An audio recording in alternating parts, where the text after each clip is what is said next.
Welcome everyone to the next installment of Office Hours with the Journal of Genocide Research, a show in which we interview our authors. Today we're talking with a prolific, well-known author of genocide, Martin Shaw. Martin Shaw graduated from the London School of Economics and Sociology in 1968, gaining his PhD from Hull University, where he was a lecturer in sociology as well as at the University of Durham. He eventually moved to the University of Sussex in the mid-90s and then to eBay, an institute in Madrid in 2010. Early in his career, so writing in the 70s and 80s, Martin Shaw wrote many books on socialism and warfare. And then in the 90s, he wrote many more on international relations and global society. In the 2000s, he turned his attention to the question of genocide and war. And then came a series of 4 important books which have shaped the field. War and Genocide in 2003, The New Western Way of War, 2005, What is Genocide, 2010, with a new edition in 2015, and Genocide and International Relations in 2013. More recently, in fact, right now, he's got a new book out called The New Age of Genocide. Martin has been a regular contributor to the Journal of Genocide Research, including in our forum on Ukraine and in our forum and roundtables on Gaza. So there's plenty to talk about today. Starting off the discussion is one of the other journal editors, Omar McDoom, who's also at the London School of Economics, who's an expert on Central Africa, principally Rwanda, and the author of the well-known book, Path to Genocide in Rwanda, Security, Opportunity, and Authority in an Ethnocratic State, published by Cambridge University Press in 2021. Omar, over to you.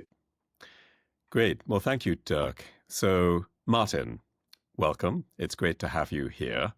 We're here today to talk about your latest article with the journal, the title of which is The Genocide That Changed the World.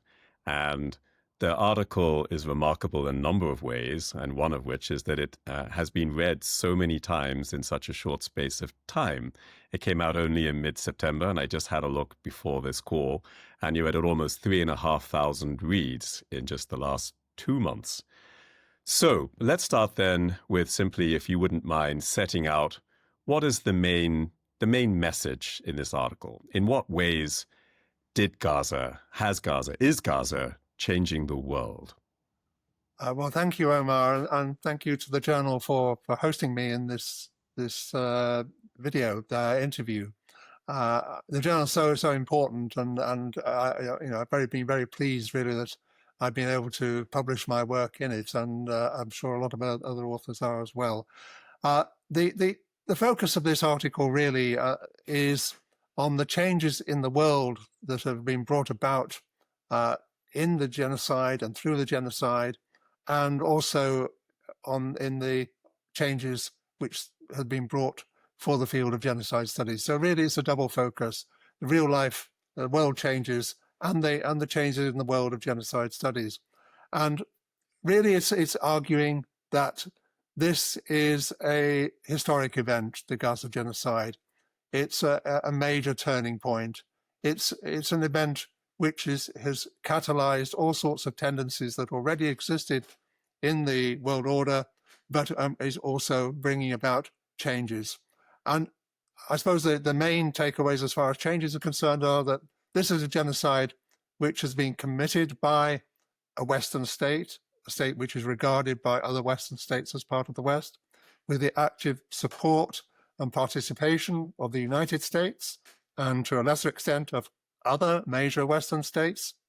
And it is, in fact, the emblematic genocide of the 21st century, probably the most important genocide in some ways for an even longer period. I mean, although, for example, the Rwandan genocide had far more victims, in many ways, this genocide, I think, is making a bigger impact in world politics, and that maybe says all sorts of bad things about world politics, but I think this is perhaps the case.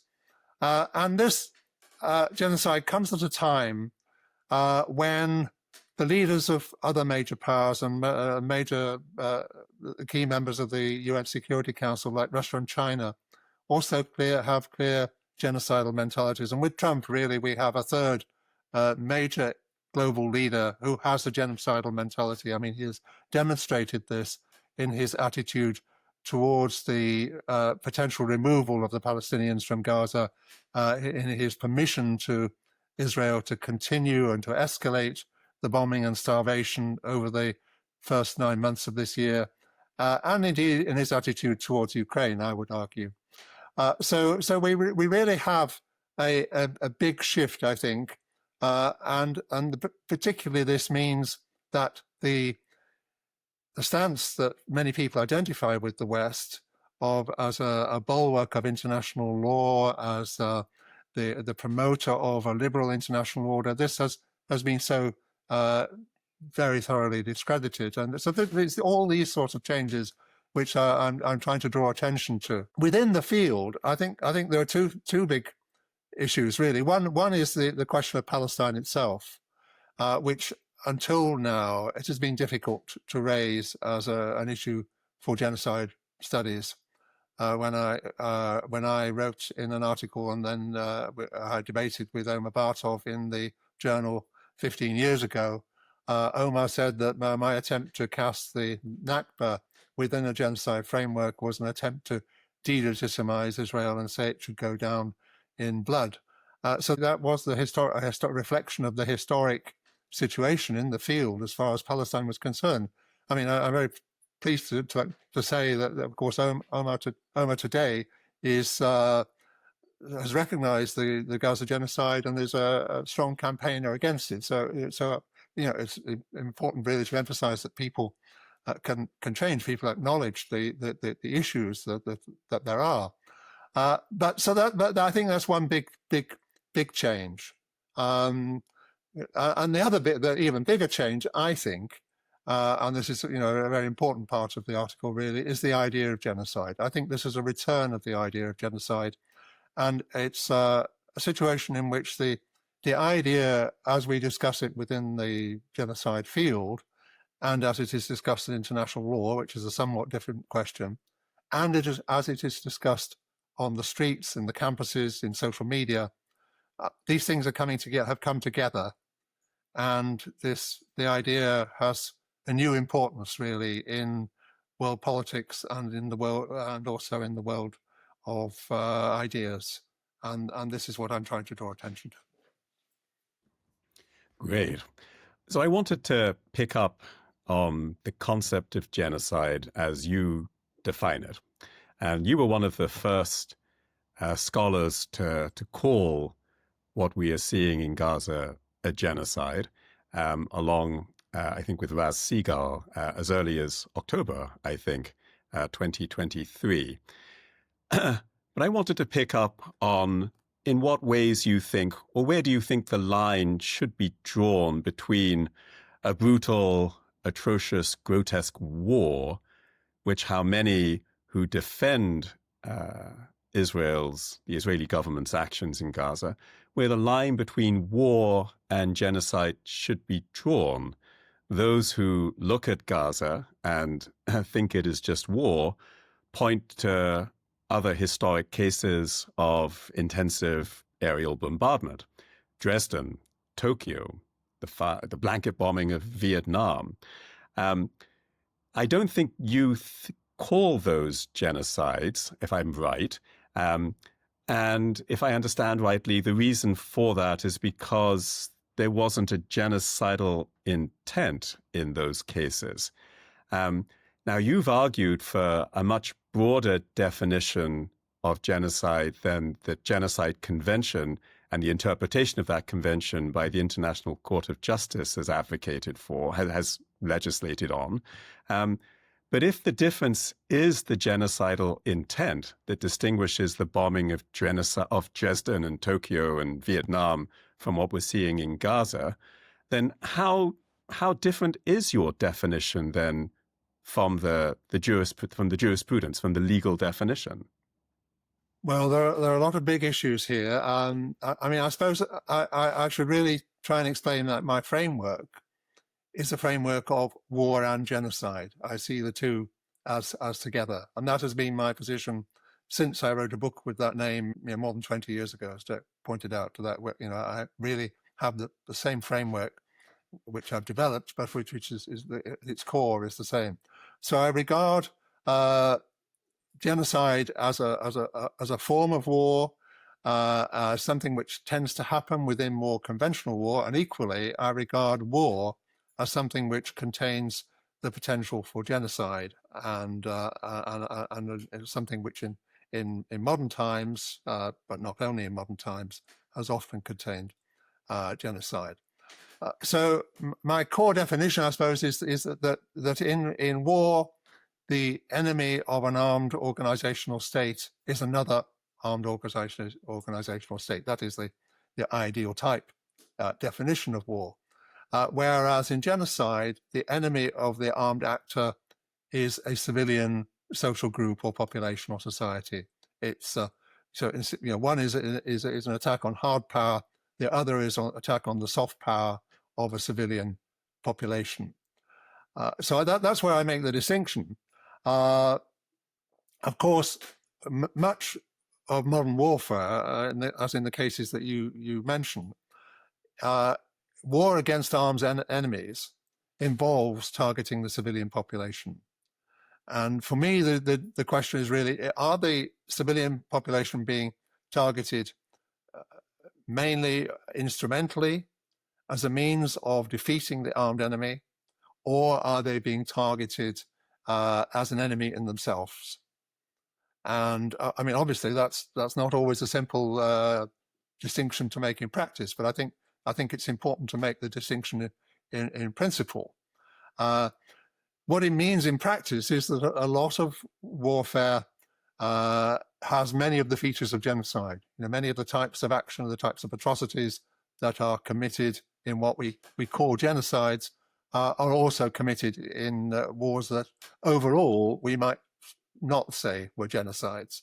So I'm not making, it isn't a black and white, good and bad, or even bad and worse distinction. It's really that there are different types of targeting, different types of conception of the enemy at work in these two different types, but they are often combined.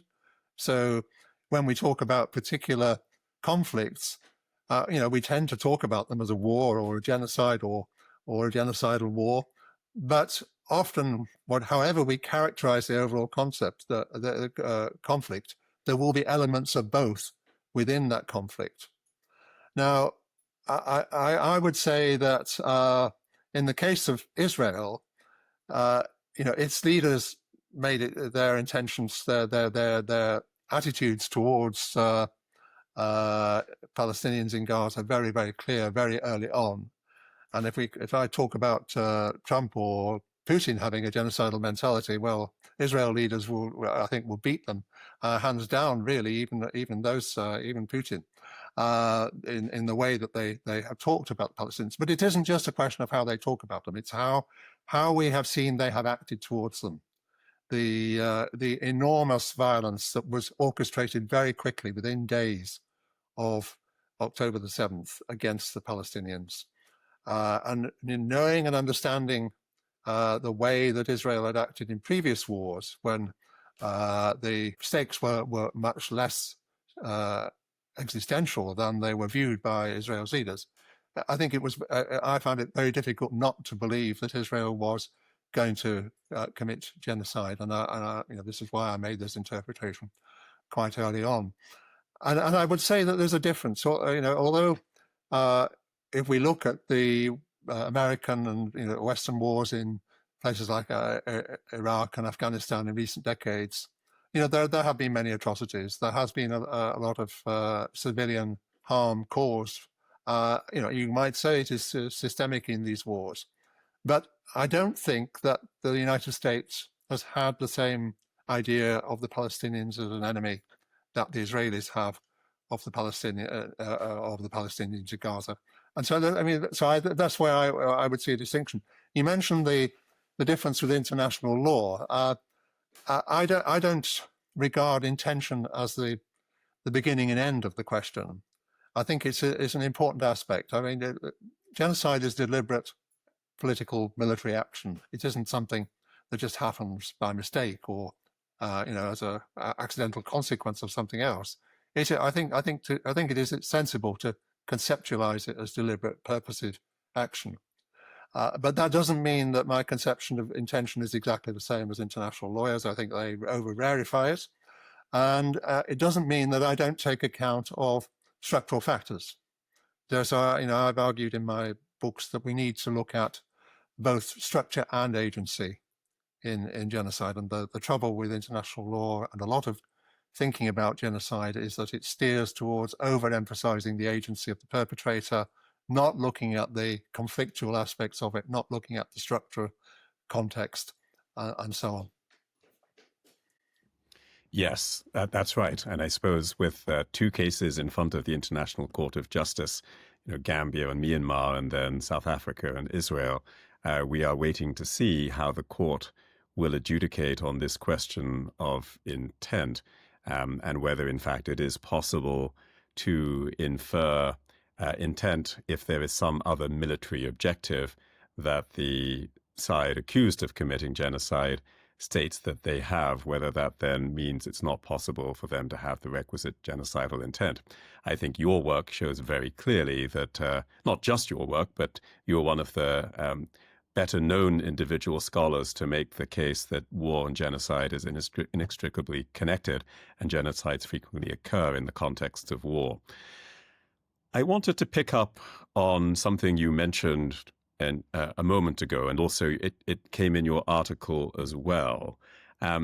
One of the changes, one of the ways in which Gaza, in which the violence there has transformed the world, is, you say, how much Europe has sacrificed in terms of its legitimacy in failing to condemn or being unwilling to criticize the Israeli conduct of the war, and the West more broadly in providing not just material and diplomatic support, but a sort of unfettered political support for the conduct of that war. And it does raise the question for the West and its commitment to the liberal international order after World War II, why they seem so willing to risk much of this legitimacy and much of this order for this war, for this country. And I wondered if you had a view on that when you wrote that in your article. Well, I think this is a developing issue in my thinking. I mean, it is a paradox, isn't it? And I mean, it's particularly paradoxical if you consider Israel as a settler colonial state. It's paradoxical that the West, which apparently dispensed with colonialism, at least in the formal sense, 70 years or so ago, is supporting the state in its enforcement of its terror over Gaza. And I mean, when you think actually about the population of Israel, Palestine, and it's a tiny percentage of the world's population, and it's these are small territories, however you look at them, and yet so much is invested here. So I think it's any answer has to be multifaceted, and I think there are many different factors at play. I mean, one aspect, obviously, which a lot of people always talk about is Israel as a sort of Western geopolitical outpost in the Middle East, helping to enforce order in the Middle East for the United States. I think there's something important in that. I would stress the success of Israel in integrating itself into Western economic and technological and cultural systems over all these decades. It seems to me that it wasn't perhaps so clear before this that Israel was a part of the West in the full sense. I mean, it was easy, I think, to see it as an outlying state, and now I think we know that it's plugged in much more than some of us might have thought. Third factor is the importance of the Holocaust and anti-Semitism ideas and as disciplinary practices. And these have really become so central. I mean, they've been so central to the political ideology of the United States. But also, there was an interesting article in the Journal at the beginning of the year by James Renton about how these ideas really have helped to form the sort of public political morality of the West as a whole, and bind it together in the last half century. And I think that's a very important aspect for it. And we know that Germany talks about Israel as its Staatsräson, but I think we could also say that Israel has become a raison d'etat, I would put it in the French version, for France, for the United Kingdom, and other Western countries. I was astonished to hear before I came on this program that Canada, whose Prime Minister has criticized Israel a little bit in recent months, has arrested yesterday Richard Falk, the former UN rapporteur and human rights professor, who on his 95th birthday, as he attended a Gaza tribunal in Canada. I mean, when that sort of thing can happen, one really wonders about what sort of hold, in a way, Israel has on the West. We could talk also about the competitive dynamics of anti-Semitism in Western political systems. So I think in each of the major national systems, or at least the ones I know best, it's a sort of competition between the different parties to be most pro-Israel, or most fervent in picking out anti-Semitism, and that's played a very important role, I think. And then, in terms of the last 2 years, I think we have to think about the way in which the Hamas atrocities appeared in the first instance and were represented in the first instance, and the way in which Western leaders and media I picked up on these and identified them. And I think they invested in the narrative, and they found it difficult really to backtrack from that narrative, for all the other reasons, but also because they are the constant pressure of the Israel advocates drawing attention to these atrocities.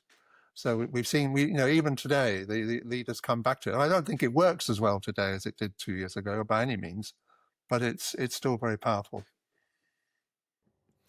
I'm going to ask you one last question before I hand it back to Dirk. And it's a claim in the article. It's not a new claim for you, but I think it may be useful for the readers to understand the argumentation behind the claim, which is that Israel's treatment of the Palestinians before October 7th, 2023, that you have viewed this as, I think you used the phrase, incipiently genocidal. And if I understand rightly, it is because of the desire or the aspiration to remove Palestinians from their land that makes it genocidal, as well as perhaps also what you call the destruction of Palestinian society, the schools, the hospital, the mosques, all of the infrastructure that constitute a society. But I was going to ask you whether we should, for genocide scholars, whether we should be embracing a view of genocide that seems to be very similar to ethnic cleansing, which is what the aspiration to forcibly remove the Palestinians represents, or whether we should reserve the term genocide for the physical destruction of the group. I wondered what you thought of that. Well, genocide has never been identified, not by Raphael Lemkin, nor even in the UN Convention, nor by many of the scholars who have addressed it. It's not been identified solely, or even by many, mainly with physical destruction of the population. And I have a problem with, looking at it from a sociological point of view. I don't think it adds up to argue that the killing of the individual members of a group is the main manifestation of the destruction of a group. A group, social collectivities, societies, are constituted by their social relations.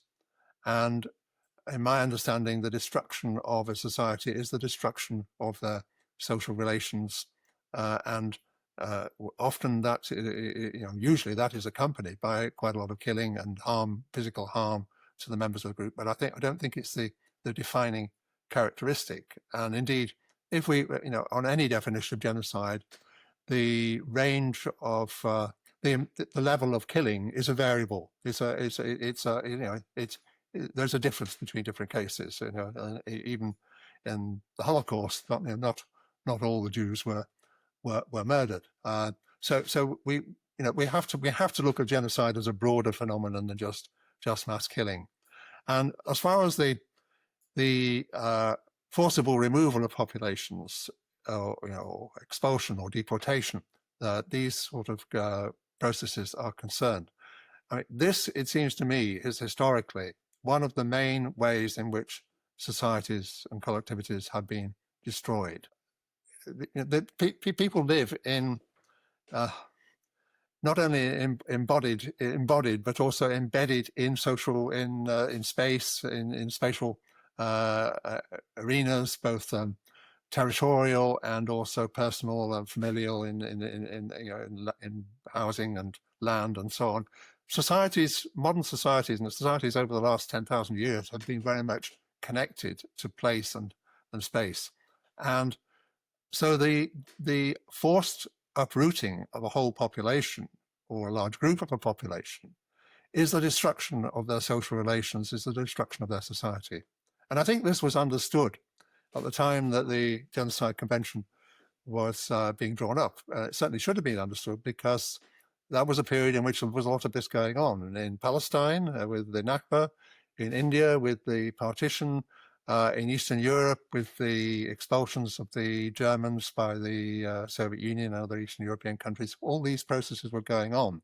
And I think it was understood, because in Bill Shabbas's book on international law, he quotes chapter and verse how the drafters of the convention deliberately excluded the forcible removal of populations because they were complicit in it, and they were either directly or indirectly involved with these processes. So I think it's the mass removal of a population shouldn't really be referred to as ethnic cleansing. This is where I have a sort of terminological quibble. I think it's a euphemistic term. I tried to try and rule it out. I don't think very successfully. But anyway, whatever we call it, I think it's an aspect of genocide. I think it's a method of genocide. I don't think it should be separated from genocide. It's one of the most potent methods of genocide. And when we can see it in Gaza, both in the way in which the Israelis have pummeled the people around from one area of the strip to another over the last 2 years, but also in the way in which their and Trump's plan to complete the genocide was, and maybe still is, to remove the population, to forcibly expel them or cause them to voluntarily emigrate, I think is the technical term. So I don't think we can really separate this from genocide, and I think it's a very important aspect of the Gaza situation. I mean, it isn't the main method through which it has what has happened over the last 2 years has been done. I mean, that's basically through bombardment and starvation and a whole host of other policies. But it's always been there as part of the process and as a possible way of completing the genocide. That's very clear and forcefully argued that the forcible removal, expulsion of a people is the destruction of their society, and the destruction of society should be classified or considered genocide. Yeah. Thank you, Martin. So I'm going to hand over to Dirk, who wanted to ask you a couple of things as well.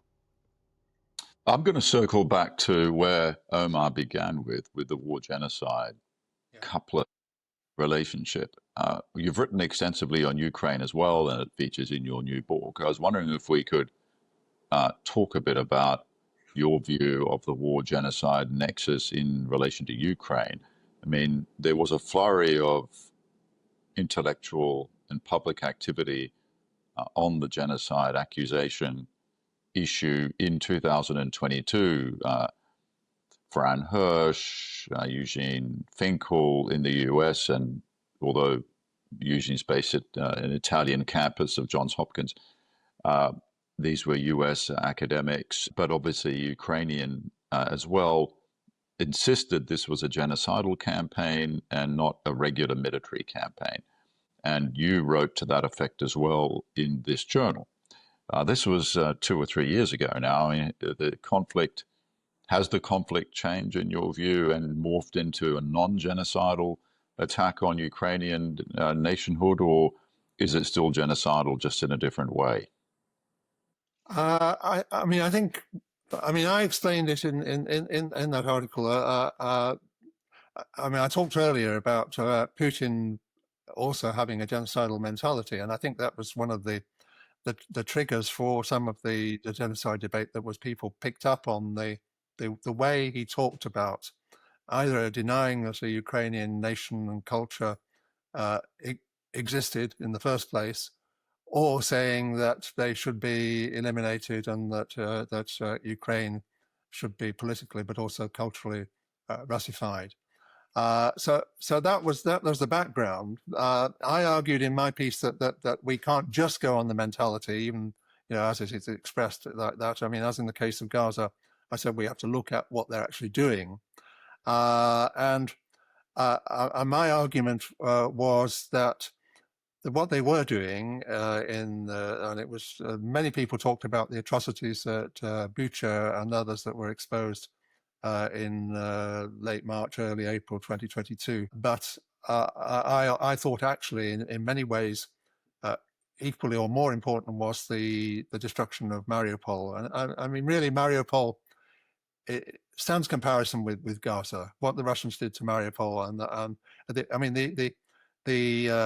the difference as far as the people was concerned was that ultimately meant that many of those who were not killed in the first 2 or 3 months were able to escape. So in that sense, there was a difference from Gaza, but really it was a case of mass destruction. The latest credible figure I've seen for civilian deaths in Mariupol is 17,000. A population about a quarter or less of Gaza's. That's roughly comparable. So really, there was a genocidal thrust. And the other thing, of course, was the plans of the Russian plans to decapitate Ukraine, to remove and potentially to kill the political elite and some of the activists who've been involved in the Maidan revolution in 2014, who had very much upset Putin. There was a lot of evidence of this. So this, to me, added up to the original genocidal plan, and then the Mariupol, because of the Ukrainian resistance, we saw this much larger killing and destruction. I think what's happened since late 2022 is that basically the war has been stalemated. Ukraine, unlike the Palestinians in Gaza, has been able to defend itself. They have an army. They are being armed by the West. They have, that's formidable technological reach, even if they don't have the numbers of soldiers that Putin is throwing into it. So in that sense, that's why I think if you look at Ukraine now, you would say that the killing of hundreds of thousands, probably, of soldiers almost outweighs the probably tens of thousands of civilians, low tens of thousands maybe of civilians who've been killed. So I think it's a war in which there is still a genocidal dimension, and it's an open question if Russia was suddenly able to sweep aside the Ukrainian resistance, what would happen? I would be very much concerned about that. The other side of it, which I think is important, is the occupation in southern and eastern Ukraine, in the newly occupied territories as well as those that are already occupied. And I think we can. I mean, in my book I talk a bit about this. I think it's very interesting to look at this in terms of what Lemkin says about occupation. Lemkin says that there are these two alternatives: either you remove the population and colonize, or you impose your national pattern on the population. And I would say that in the Russian occupation of Ukraine, they combine those options. They've got rid of most of the people who regard themselves as Ukrainians, and they have Russified the ones who are prepared to stay there and be Russified. So I think there is a genocide frame there, and I mean, yeah. So that's it's a complex answer because it's a complex situation. I mean, broadly, you're right, but I wanted to fill it out. I'm glad. Can you hear me now? Yes, yeah. Yeah, I'm glad that you were able to elaborate there. So it's important for our listeners as well, because Ukraine has sort of gone off the radar a bit of the last few years for obvious reasons, and partly as well is not just because of the attention to Gaza. It's because the current U.S. government is not particularly interested in Ukraine, and as opposed to previous administration made it central to their geopolitics, and the genocide charge was folded into that as part of this full court press on the Russian leadership. So I recall when on the first page of Chapter 9 of Access, Rule and Occupied Europe, I think it's page 79, where Lemkin introduces the concept of genocide. He says it is not a synonym for Russification, Germanization, Polonization. Like for cultural assimilation isn't enough. You've got to change, and he used this anachronistic language we wouldn't use today. We've got to change the biological structure of the population. And I think you're getting at that because it's a page or two later, possibly even on that page, where he says, genocide has two modalities. One is the expulsion of a population, if not destruction, and then the colonization of it, because he's thinking of the Germans in Poland and East Central Europe during the Second World War with their settlement project. Or it's the imposition of the national pattern on the population, the residual population that's allowed to remain. I thought your answer was very deft, where you say that both of these modalities are going on. So there is clearly Russification going on, and an issue that many Ukrainians draw attention to is the kidnapping of Ukrainian children, and they're bringing them into Russia and to become raised as Russian children in Russian institutions or in families. And there is a concerted effort by Ukrainian parents to get them back. Now, we know that one of the articles of the Genocide Convention is about the transfer of children. And we had a long article about that in our special issue by Yulia Yoffa, who teaches law at a university college in London. And she hails from Ukraine. And she made a very compelling legal case that this could be seen legally as genocide. And yet the ICC prosecutors decided to level an indictment of crimes against humanity and war crimes against Putin and one of his offsiders, and not genocide. Do you have any insights to share with our listeners on these issues? Well, I would say that the reasons why the ICC prosecutors didn't level genocide charges in that case and haven't leveled them in the cases against Israeli leaders, probably the same reason. I think they're probably basically political reasons. We've seen the pushback that they've received from the crimes against humanity and war crimes charges against Netanyahu, and I think that they're probably very wary of genocide charges because of the perception that this is the crime of crimes and that it's a greater stigma. So I mean, I think that's I would see that as the basic explanation for the failure. I mean, it's interesting in the case of the warrants against the Israeli leaders. When the judges agreed those warrants, the statement they issued talked about a widespread and systematic attack, a single attack.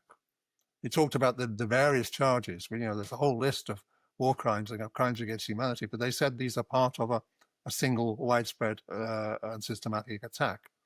So I think that I think in the thinking of the judges, there probably is the genocide conception, but probably, I mean, I don't have any special connections with judges or insights into exactly how they discuss these things, but but I imagine that they felt that the crimes against humanity and war crimes are very, very serious international charges. And they should be. Yes. They should be. They should be, and that should be enough. That should be enough for Western governments to break with Israel, that those charges have been brought, and that they are overwhelmingly credible and recognized by everybody who's looked seriously at them. So one of the problems of genocide, as I argue in that book of that name, I wrote about years ago, is that with this fetishization of genocide as the crime of crimes, these other two that we're mentioning, which of course in the Rome Statute are considered as not so shocking, and as a result, these are the diplomatic relations can continue as normal because people are relieved that genocide is not one of the charges. So nothing to see here. I think this is really a catastrophic situation in international relations, which brings me to my final question before we hand over to Tisha. And that is, you often see in the social media handles of people a Ukrainian flag and an Israeli flag, and they link the two cases together as victims of genocidal regimes or forces, whether Hamas and Russia on the one side versus sort of victim countries. I'm wondering if you could reflect on that, because if one took the point of view of the laws of occupation, the Palestinian territories are illegally occupied, and so are Ukrainian territories. Yeah. And yet that perspective, that coupling doesn't seem to break through, and for many people, at least in the West. I was wondering if you had any insights on that based on your earlier work on global society. Well, I really see this as a question of geopolitics, and I mean from the point of view of Ukraine, Ukraine's fate has been tied in the last few years to Western support, especially to American support. America is obviously completely behind Israel. I mean, Zelensky came out and supported Israel within hours or days of 7th of October. I think it's very tragic that happens, but I think this sort of thinking of my enemy's enemy is my friend. It seems to pervade a lot of Ukrainian thinking, not only people in leadership levels, and likewise, I think among Palestinians, I think and Palestinian supporters, there is a reluctance sometimes to address the fact that Ukraine has actually suffered something similar, and because the anti-colonial frame has not been applied as systematically to Russia and Ukraine, not to link the cases. And if we look at states, I mean, most of the important states are either more or less supporting either Palestine or Ukraine, not both. I mean, and that's true really for the global South. I mean, South Africa was historically, close to Russia, and it's only edged a little bit away from it. I don't think it's actually condemned completely the Russian invasion of Ukraine. And the Hague Group, focused only on international law as it affects Palestine. They haven't raised the question of Ukraine. They were happy to have China at their meetings, and China, So I think geopolitics muddies all these things, and that's probably one of the reasons why it's important that we in academia try to pursue clear thinking about these situations, and to apply the category of genocide and other categories systematically and on the basis of evidence, and without simply siding with one or the other. Thank you very much, Martin. That's very illuminating. And with that, I'll hand over to Tizia, who's going to ask you our final question. Okay, so for our last question, something that we ask all of our authors, just to get to know you a little bit as well, and to know how the wider literature inspires your thinking, we wanted to ask if you have 1 or 2 book recommendations for our viewers. Yeah, I thought a bit about this, and I mean, I approach things broadly as a historical sociologist, although I across a lot of boundaries. And so part of my inspiration, I mean, I'm not trained as a historian, but part of my inspiration is historical writing in the strict sense. And the one book I wanted to mention was Christopher Browning's Ordinary Men, which was one of the first books that I read when I started to get into all this. I read it on a plane coming back from New York to London in the early 1990s. And I still think it's a real classic of writing about the perpetrators of genocide and explaining how they act. And I would, it's quite a short book. I would certainly recommend that people read it. The other book I was going to mention is Michael Mann's The Dark Side of Democracy. Michael is a historical sociologist. He's somebody of my generation, and I know him personally. But he's one of the major figures of historical sociology of the last half century, and he turned his attention at the beginning of the 21st century, to the thing. So we are concerned with what he called it ethnic cleansing, and genocide, and he wrote this book, which is about the relationship of ethnic cleansing and genocide to democracy. And he argues that democracy is implicated in all sorts of ways in genocide. He's not arguing that it's a simple equation. He's not arguing that democracies as such usually commit genocide. In fact, he argues somewhat against that. But I think it's very illuminating, and I did use it in the article in relation to the controversial question of whether Israel's democracy figures in its genocide in Gaza. Which I happen to believe it does in a certain way. Israel is not a perfect democracy by a long way, but I think the democratic character of Israel, as far as Jews are concerned, is part of the problem there. And Michael's book is one of the inspirations. His book is compared to the Ordinary Men is a very big book, a big fat book. Covers a huge range of cases. True work of historical sociology, much bigger than any book I've ever written, almost as big as Dirk's. But I think it's worth delving into, and it has some very smart introductory pages where he pulls his ideas together. So you don't absolutely have to read the whole thing. Thank you, Martin. That's terrific. I actually use an essay he wrote in 1999 in the New Left Review, which was sort of leading into his book. He was sort of thinking through the problematics of democratization and the articulation of the demos and how it can devolve into the ethnos and then lead to expulsions and so forth. I was having my students read that in my genocide class and then testing it in relation to a range of cases that we've been studying since the Reconquista in Spain in the late 15th century.